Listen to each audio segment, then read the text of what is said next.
जय श्री कृष्णा आप सभी को। आज हम सुनेंगे बैसाख शुक्ल मोहिनी एकादशी की पौराणिक व्रत कथा। एक बार धर्मराज युधिष्ठिर कहने लगे कि हे कृष्ण, बैसाख मास की शुक्ल पक्ष की एकादशी का क्या नाम है तथा उसकी कथा क्या है, इस व्रत की क्या विधि है, यह सब विस्तार पूर्वक हमें बताइए। श्री कृष्ण कहने लगे कि हे धर्मराज, मैं आपसे एक कथा कहता हूँ जिसे महर्षि वशिष्ठ ने श्री रामचंद्र जी से कही थी। एक समय श्री राम बोले, हे गुरुदेव, कोई ऐसा व्रत बताइए जिससे समस्त पाप और दुखों का नाश हो जाए। मैंने सीता जी के वियोग में बहुत दुख भोगे हैं। महर्षि वशिष्ठ बोले, हे राम, आपने बहुत ही सुंदर प्रश्न किया है।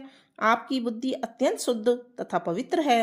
यद्यपि आपका नाम स्मरण करने से मनुष्य पवित्र और शुद्ध हो जाता है, तो भी लोक हित में यह प्रश्न अच्छा है। बैसाख मास में जो एकादशी आती है उसका नाम मोहिनी एकादशी है। इसका व्रत करने से मनुष्य सभी पापों से तथा दुखों से छूटकर मोह जाल से मुक्त हो जाता है। मैं इसकी एक कथा कहता हूँ, सो ध्यान पूर्वक सुनना।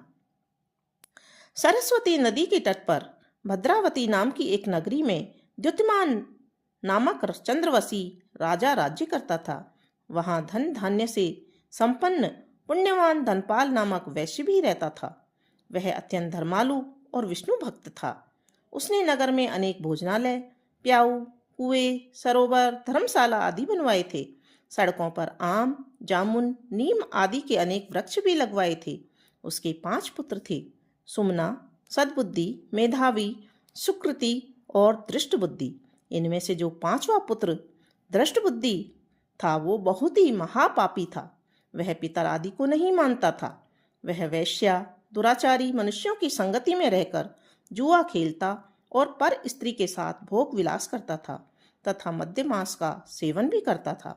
इस प्रकार अनेक कुकर्मों में वह पिता के धन को नष्ट करता रहता था।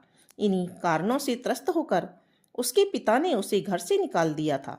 घर से बाहर निकलने के बाद वह अपने गहने कपड़े बेचकर अपना निर्वाह करने लगा।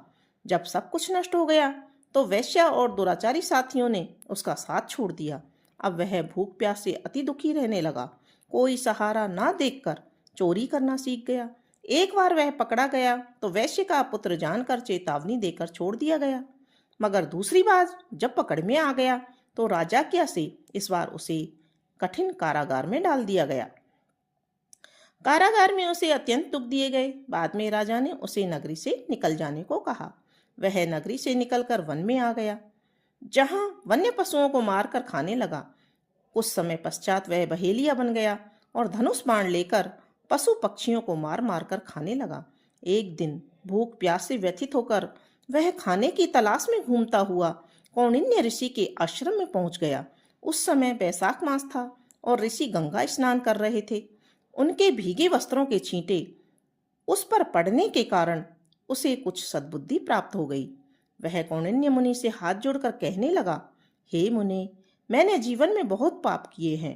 आप इन पापों से छूटने का कोई साधारण और बिना धन का उपाय बताइए। उसके दीन वचन सुनकर मुनि ने प्रसन्न होकर कहा, तुम बैसाख शुक्ल की मोहिनी नामक एकादशी का व्रत करो। इससे तुम्हारे समस्त पाप नष्ट हो जाएंगे। मुनि के वचन सुनकर वह अत्यंत प्रसन्न हुआ। उनके द्वारा बताई गई विधि के अनुसार उसने व्रत किया। हे राम, इस व्रत के प्रभाव से उसके सारे पाप नष्ट हो गए और अंत में वह गरुड़ पर बैठकर विष्णु लोक को चला गया।